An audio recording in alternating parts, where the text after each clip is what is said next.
राज्य में रहने वाले पंडित राम शास्त्री के परिवार में बड़ा बेटा हरि शास्त्री और उसकी पत्नी लक्ष्मी व छोटा बेटा ओम शास्त्री और उसकी पत्नी पार्वती रहते थे। हरि स्वभाव का चतुर और चालाक था, लेकिन ओम सरल स्वभाव का था। लंबी बीमारी के कारण पंडित राम शास्त्री की मृत्यु हो जाती है। पिता के अंतिम संस्कार के बाद घर लौटकर जब हरि की पत्नी लक्ष्मी ने घर में थोड़ा एकांत देखा तो अपने पति से कहा, स्वामी, पिताजी तो गुजर गए, लेकिन अब आप अपने भाई से संपत्ति का बंटवारा कर लीजिए। हाँ, तुम ठीक कह रही हो। पर बंटवारा होगा कैसे? पिताजी तो कोई वसीयत करके ही नहीं गए। तुम देखती जाओ मैं किस चालाकी से बंटवारा करता हूँ। शाम के वक्त हरि शास्त्री अपने भाई से, ओम, हम दोनों भाई विवाहित हैं। पिताजी के बाद हमें अपनी गृहस्थी अलग कर लेनी चाहिए। भैया, आपके कहने का क्या तात्पर्य है? मेरा मतलब बंटवारे से है। बंटवारा? लेकिन क्यों? क्या हम दोनों भाई एक साथ नहीं रह सकते हैं?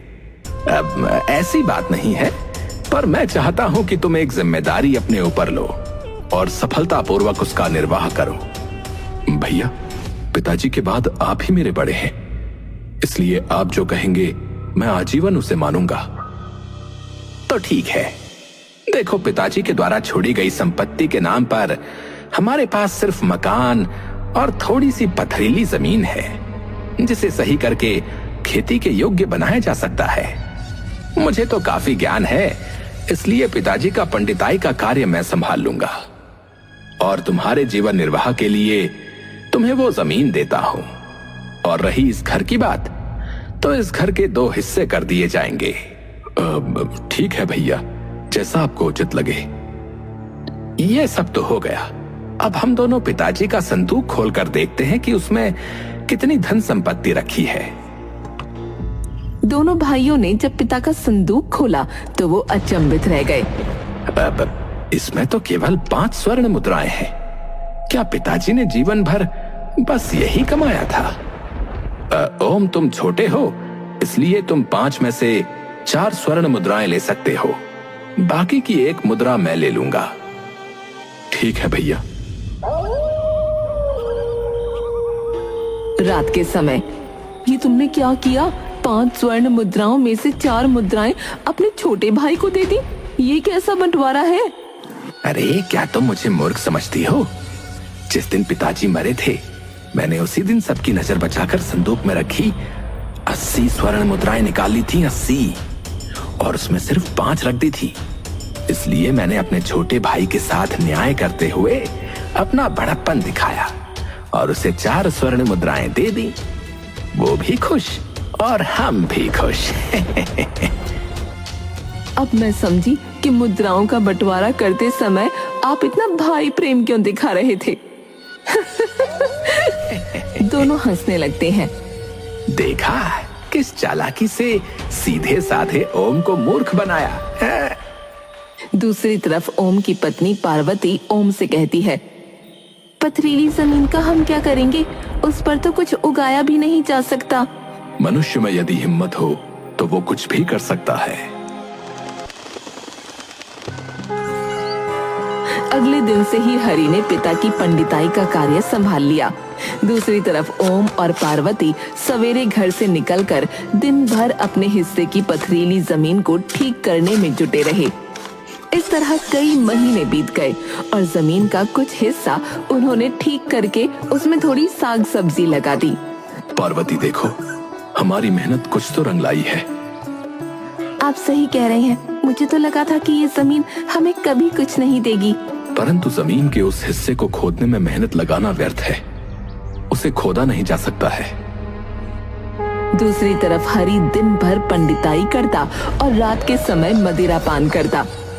हे भगवान, इन्हें सद्बुद्धि दे। भला कहीं किसी पंडित को मदिरा पीना शोभा देता है क्या?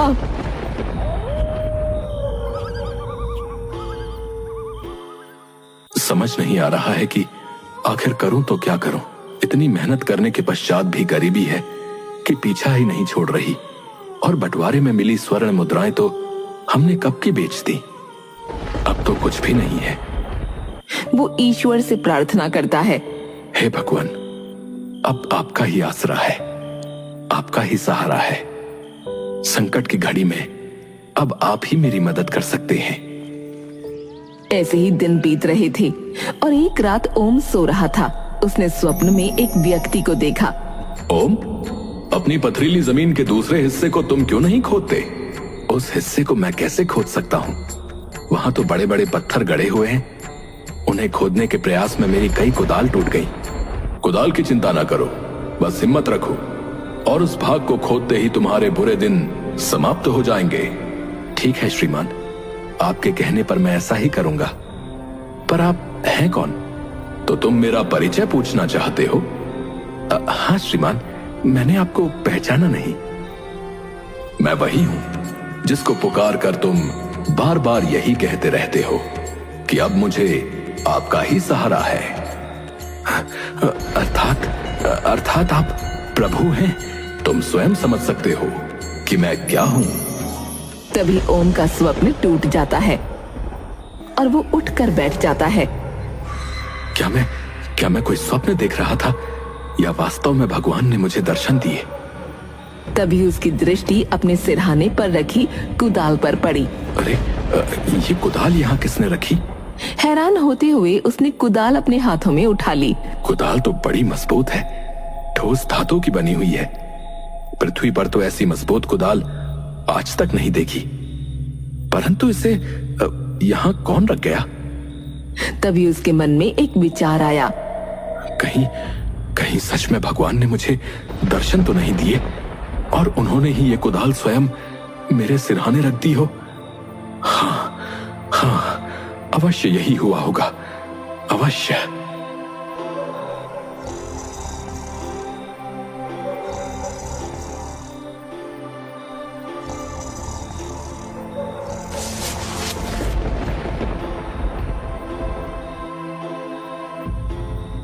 क्या बात है? पार्वती, हमारे भाग्य खुलने वाले हैं। तू सो रही है? देख, ये कुदाल स्वयं भगवान ने हमारे सिरहाने रखी है। ये क्या कह रहे हैं आप? ओम ने सारी बातें पार्वती को बताई। स्वामी, आप कल से ही उस बंजर हिस्से को खोदना आरंभ कर दीजिए। हाँ। अगले दिन सुबह होते ही ओम ने ईश्वर द्वारा दी गई कुदाल उठाई और पथरीले हिस्से को खोदने के लिए चल पड़ा। पूरी मेहनत के साथ पत्थरों को खोदने में जुट गया। लोग उसे बड़े पत्थरों को इस तरह तोड़ता देखकर उस पर हंसते। अरे ओम, अरे क्या मूर्खता कर रहे हो भाई? इन पत्थरों को आज तक कोई नहीं खोद पाया, कोई नहीं। तुम व्यर्थ इससे टकरा रहे हो भाई। लगता है इन पत्थरों के नीचे कोई खजाना गड़ा है जिसे ओम पाना चाहता है। अरे मुझे तो लगता है ये पत्थरों में मरेगा। लोगों की बातें सुनकर ओम हताश हो जाता है। समझ नहीं आता कि खुदाई करूं या ना करूं। आप लोगों के कहने पर ना जाएं, वही करें जो आपकी अंतरात्मा कहती है। ये सुनकर ओम वापस अपने कार्य पर लग गया। अंततः उसकी मेहनत रंग लाई। कठिन प्रयास के बाद उसे पथरीली जमीन के नीचे दो बड़े बड़े पत्थर दिखाई दिए। उसने बड़ी मेहनत से पहले पत्थर को हटाया और फिर दूसरे पत्थर को। जैसे ही उसने हटाया, वहाँ पर बहुत सारे सांप निकल आए और गड्ढे में पानी ही पानी हो गया। बाहर खड़े कुछ लोगों ने भी ये दृश्य देखा। अरे, अभी तो ये गड्ढा बिल्कुल सूखा था, अब यहाँ पानी ही पानी है। तभी वो पानी अपने आप कम होने लगा और पानी के नीचे से कृष्ण भगवान की मूर्ति ऊपर की तरफ आ गई। अरे, भगवान कृष्ण की मूर्ति यहाँ कैसे आई? अरे अरे, ये कैसा चमत्कार है? ये सब क्या हो रहा है? ओम जैसे ही मूर्ति को उठाता है, मूर्ति से आवाज आती है, ओम, मुझे इस स्थान से न हटाओ, मुझे यहीं पर विराजमान कर दो। सबके सहयोग से मेरे लिए यहाँ पर एक मंदिर का निर्माण करो। आकाशवाणी सुनते ही सभी लोग अपने ही स्थान पर हाथ जोड़कर रुक जाते हैं। ठीक है भगवान, आपका आदेश मेरे सर माथे पर, मैं इसे अवश्य पूर्ण करूंगा, अवश्य पूर्ण करूंगा। ये खबर आग की तरह चारों ओर फैल गई। अरे, तुमने सुना? ओम की पथरीली जमीन से खुदाई में भगवान कृष्ण की एक मूर्ति मिली है भाई। अरे वो कोई मामूली मूर्ति नहीं है भाई। आकाशवाणी द्वारा भगवान ने स्वयं कहा है कि उनके लिए उस स्थान पर एक मंदिर बनाया जाए। हाँ, ये तो बड़ा पुण्य का कार्य है भाई। हम सबको ओम को पूरा सहयोग देना होगा भाई। चलो चलो, इस काम में देरी नहीं करनी चाहिए। आज ही भगवान के लिए मंदिर बनाने के निर्माण कार्य में जुट जाते हैं। हाँ,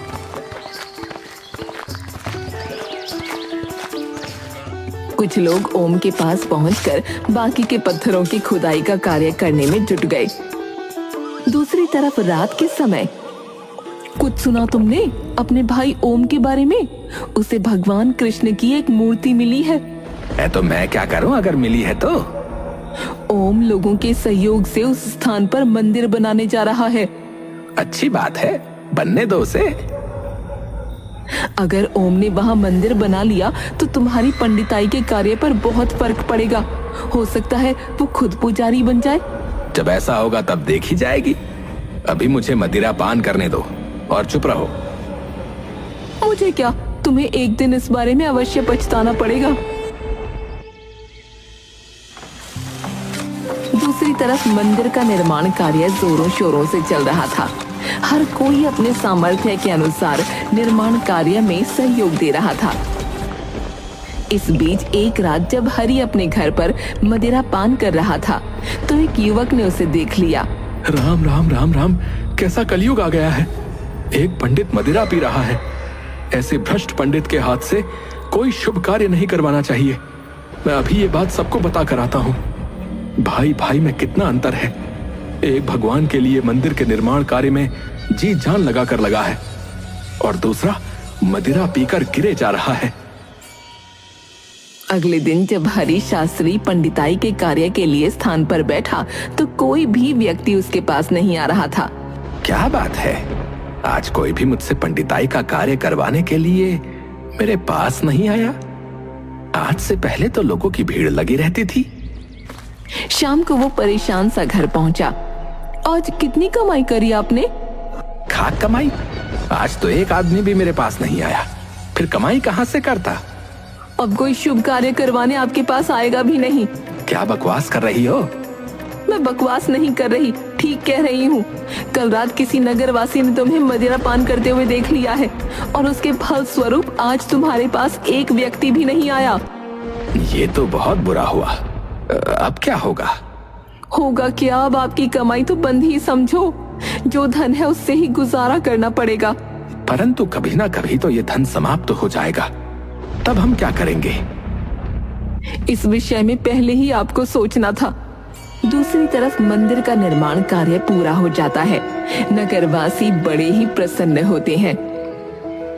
बेटा ओम, आज से हम तुम्हें मंदिर का पुजारी नियुक्त करते हैं भाई। कुछ स्वर्ण मुद्राएं दे दो ताकि मैं मदिरा खरीद कर ला सकूं। मदिरा के लिए तो मैं तुम्हें स्वर्ण मुद्राएं क्या, एक फूटी कौड़ी भी ना दूंगी। क्या कहा? मेरी बिल्ली मुझी को म्याऊं? ठहर जा, अभी मजा चखाता हूँ। अगले ही पल हरि लक्ष्मी को एक थप्पड़ लगा देता है। तुमने मुझे थप्पड़ मारा? मुझे क्या करना है तुम्हारे धन का? जैसे चाहो वैसे खर्चो, कुएं में डालो या मदिरा में। लक्ष्मी ने संदूक की चाबी हरि के आगे फेंक दी। है, मेरा कमाया हुआ धन मुझे ही नहीं देने की बात कर रही थी। है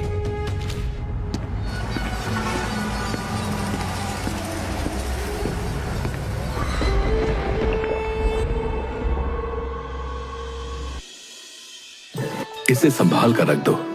ये मंदिर में आने वाला आज का चढ़ावा है।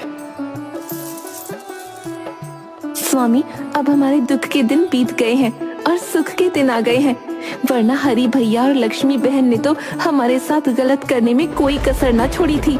सब भगवान की कृपा का फल है।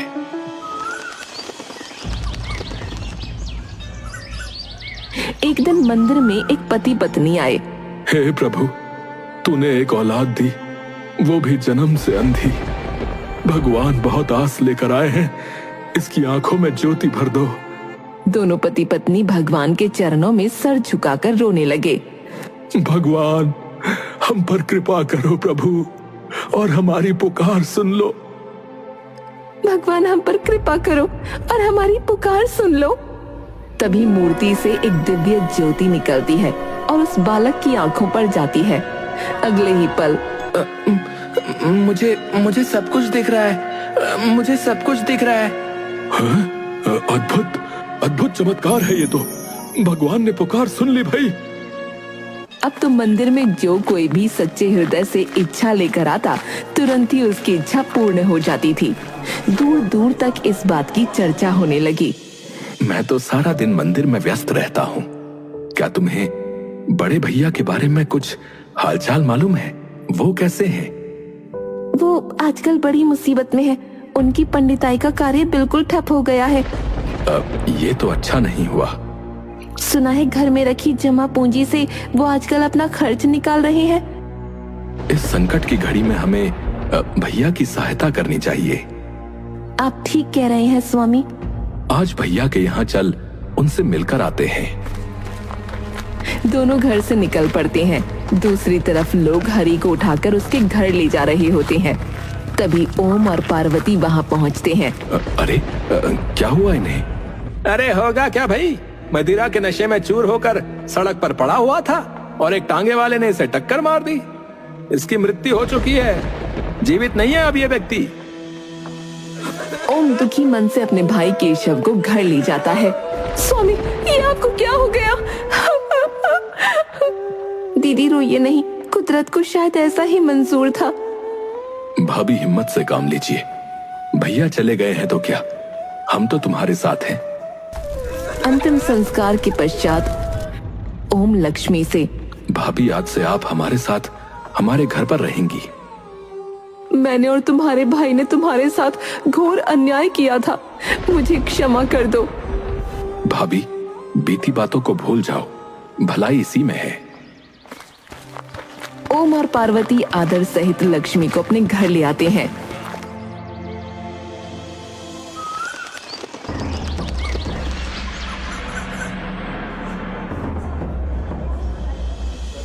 हमारे राज्य में भगवान कृष्ण की ऐसी चमत्कारी मूर्ति है, हमें वहां जाकर उस मूर्ति के दर्शन करने चाहिए। अवश्य महाराज, मैं इसका प्रबंध कर देता हूँ। दूसरे दिन राजा बलदेव दर्शन के लिए निकल पड़ते हैं। जैसे ही उनका रथ महल के मुख्य द्वार से बाहर निकलता है, अचानक रथ के पहिए रथ से अलग हो जाते हैं और महाराज को महल वापस लौटना पड़ता है।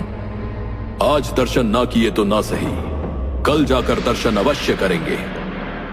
अगले दिन महाराज फिर से दर्शन के लिए महल से निकलते हैं, पर बाहर आते ही अरे, लगता है बहुत भयंकर आंधी तूफान आने वाला है। और शीघ्र ही चारों ओर काली घटाएं छा जाती हैं और तेज आंधी तूफान के साथ भारी वर्षा होने लगती है। उसी रात महाराज महारानी से, न जाने क्यों बार बार मंदिर जाने में इस प्रकार की बाधा आ रही है। क्या इस बात में कोई रहस्य है? इस विषय में विचार करते करते उन्हें नींद आ जाती है और नींद में महाराज को दिखता है कि एक दिव्य पुरुष उनके समक्ष खड़ा है और उनसे कह रहा है, बलदेव, तुम जिस मूर्ति के दर्शन की इच्छा कर रहे हो, उसके दर्शन का अधिकार केवल आम जनता को है। तुम चाहकर भी उसके दर्शन नहीं कर पाओगे और जितना जल्द हो सके इस विचार को त्याग दो, अन्यथा संकट में पड़ जाओगे। तभी महाराज की नींद खुल जाती है। ये मैंने कैसा स्वप्न देखा? अगले दिन होते ही बलदेव अपने गुरु महर्षि मतंग के पास पहुंच जाता है। अचानक कैसे आना हुआ बलदेव? गुरुदेव, आज मैं आपसे एक स्वप्न के विषय में कुछ जानकारी प्राप्त करने आया हूँ। बलदेव स्वप्न के बारे में सब कुछ गुरुदेव को बताता है। गुरुदेव, मैं ये जानना चाहता हूँ कि मैं उस मूर्ति के दर्शन क्यों नहीं कर सकता। भगवान ने मेरे स्वप्न में आकर मुझे इस बात की चेतावनी क्यों दी है? महर्षि मतंग ध्यान से बलदेव की बात सुनते हैं और ध्यान में लिप्त हो जाते हैं। कुछ देर बाद जब उनका ध्यान खत्म होता है बलदेव, जो मूर्ति खुदाई में मिली है उसे 500 वर्ष पूर्व तुमने स्वयं अपने हाथों से उस स्थान पर फेंका था। ये आप क्या कह रहे हैं गुरुदेव? हाँ बलदेव, सच्चाई यही है। आज से 500 वर्ष पूर्व मुंगेर राज्य के स्थान पर रत्नागिरी नाम का राज्य था। रत्नागिरी राज्य पर राजा चतुर्भुज का राज्य था। वो पक्का नास्तिक था। दुर्भाग्यवश जिस राजकुमारी रूपाली के साथ उसका विवाह हुआ वो मीरा की भांति कृष्ण की दीवानी थी। विदाई के समय वो अपने साथ भगवान कृष्ण की प्रतिमा हाथ में लेकर आ रही थी। तब उसके पिता राजा शीतल सेन ने कहा, बेटी रूपाली, राजा चतुर्भुज भगवान के नाम से भी चिढ़ता है। तुम ससुराल पहुंचकर कृष्ण भगवान की पूजा कैसे कर पाओगी? पिताजी महाराज, आप चिंता न कीजिए, मैं इसका कोई न कोई उपाय खोज ही निकालूंगी। रत्नागिरी पहुंचने के कुछ दिनों के पश्चात रानी रूपाली ने रत्नागिरी के प्रधानमंत्री श्यामल को अपनी योजना का हिस्सेदार बना लिया। रानी रूपाली प्रधानमंत्री से, राज्य की सीमा के बाहर एक मंदिर बनाया जाए, मैं उस मंदिर में कृष्ण भगवान की मूर्ति की प्राण प्रतिष्ठा करवाऊंगी। जी महारानी जी। ध्यान रहे महाराज को इस बात की भनक भी न लगे। महारानी जी, मैं भला महाराज को यह बात क्यों बताऊंगा, बल्कि मुझे तो इस बात की प्रसन्नता है कि राज्य में किसी ने तो भगवान का नाम लेने की हिम्मत की है। कुछ ही दिनों में प्रधानमंत्री के आदेश पर राज्य की सीमा के बाहर एक मंदिर बनकर तैयार हो गया। रानी रूपाली राजा की नजरों से बचकर उस मंदिर में कृष्ण की प्रतिमा की प्रतिष्ठा करने आई। पुजारी जी, मैं आपको इस मंदिर की पूजा अर्चना के लिए नियुक्त करती हूँ। जी महारानी जी। अब रानी प्रत्येक रात्रि को राजा चतुर्भुज के गहरी नींद में सो जाने के बाद रथ पर बैठकर कृष्ण भगवान की पूजा हेतु सीमा पर स्थित मंदिर की ओर चल देती थी। मंदिर जाकर वो पूर्ण भक्ति भाव से कृष्ण भगवान की पूजा आराधना करती। एक दिन अर्धरात्रि के पश्चात अचानक राजा चतुर्भुज की आंख खुली तो उन्होंने रानी रूपाली को वहां न पाया और बहुत खोजने पर भी रानी उन्हें महल में नहीं मिली। तब अगली रात्रि वो रानी रूपाली का पीछा करते हुए सीमा पर स्थित मंदिर में जा पहुंचा। चतुर्भुज के क्रोध की तो कोई सीमा ही नहीं रही। रानी, तुम आज तक हमें धोखा देती रही हो।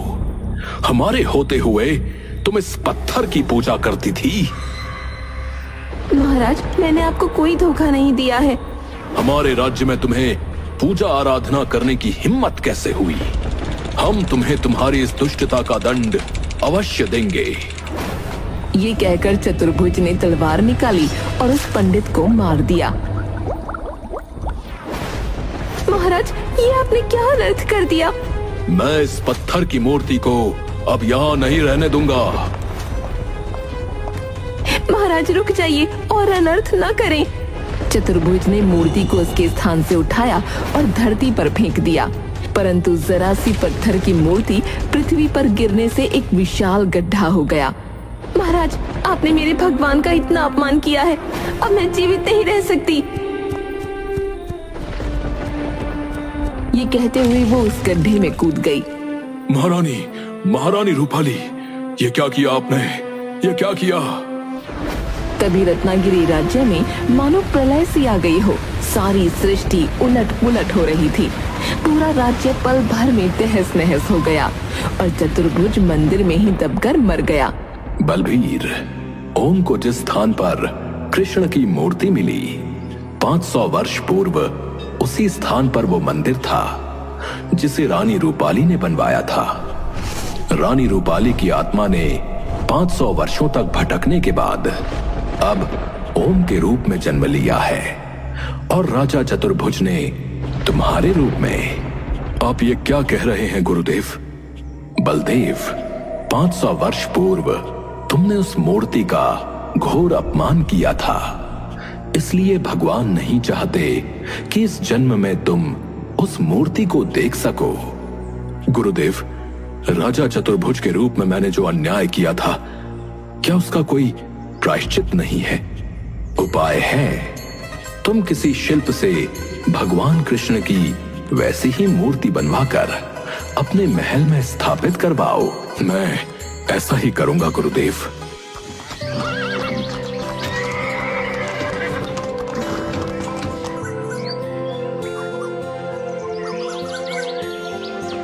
बलदेव के कहने पर कुशल शिल्पियों ने महल के मंदिर में वैसी ही मूर्ति का निर्माण आरंभ कर दिया जैसी मूर्ति उस मंदिर में थी।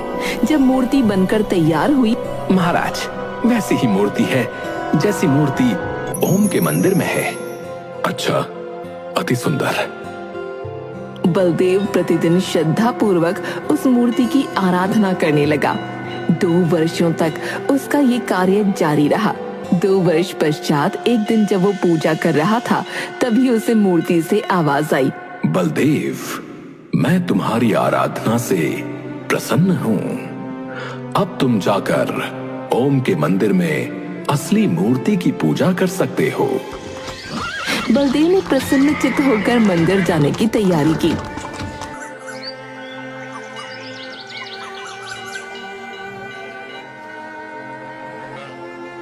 उसकी आंखों से अविरल अश्रु धारा बह रही थी। भगवान, भगवान, आज आपने मुझ अधर्मी को क्षमा कर दिया। मुझे क्षमा कर दिया प्रभु। तत्पश्चात महाराज ओम से, ओम, भगवान ने मुझे तो क्षमा कर दिया, अब तुम भी मुझे क्षमा कर दो। मैं तुम्हारा भी अपराधी हूं। महाराज, ये आप क्या कह रहे हैं? ओम, मैं ठीक कह रहा हूं। आज मैं तुम्हें राज पंडित घोषित कर अपने अपराध का प्रायश्चित कर रहा हूं।